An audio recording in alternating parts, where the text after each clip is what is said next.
حضرت مولانا مفتی محمد نوید نعیم ازہری مجددی صاحب دامت برکاتہ العالیہ سجادہ نشین چورا شریف پنجاب پاکستان نے عالمی مدنی مرکز فیضان مدینہ باب المدینہ کراچی پاکستان کے مختلف شعبہ جات کا دورہ فرمایا۔ آپ نے عالمی سطح پر ہونے والی خدمات دعوت اسلامی کو خوب سراہا اور دعاؤں سے بھی نوازا۔ ہم کو اے عطار سنی عالموں سے پیار ہے، انشاءاللہ دو جہاں میں اپنا بیڑا پار ہے۔ نفس نفسی کا عالم ہے، ہر بندہ اپنی مستی کے اندر مغن ہے، اور کفار جو ہیں وہ اپنی اسلام کے خلاف سازشوں میں دن روز جو ہے سرگرم عمل ہے، لیکن اللہ کے کرم اور فضل سے ایک جماعت ابھی بھی ایسی ہے کہ جو بحمدہ تعالی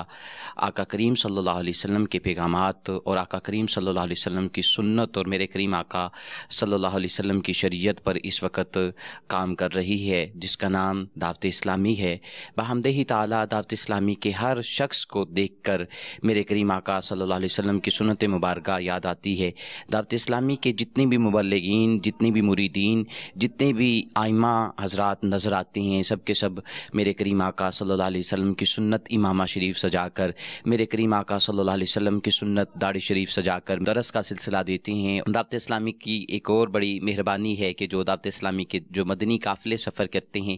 ان قافلوں کی برکت سے بحمدہ تعالی بہت سارے مسلمان مستفید ہو رہے ہیں، جن کو نماز، روزہ اور شریعت کے دوسرے مسائل کا پتہ نہیں ہوتا۔ مدنی قافلے جب سفر کرتے ہیں تو وہ ان کو نماز، روزہ اور شریعت کے دوسرے احکام بتلاتے اور سکھلاتے ہیں۔ اور اس کے بعد دعوت اسلامی کا جو سب سے اہم کام بحمدہ تعالی مدنی چینل ہے، مدنی چینل کے اوپر دعوت اسلامی کے مفتیان کرام آپس میں بیٹھ کر جو مکالمہ کرتے ہیں، جو گفتگو کرتے ہیں، وہ قابل تحسین عمل ہے، جس کو لوگ سن کر مستفید ہو رہے ہیں۔ ہم کو اے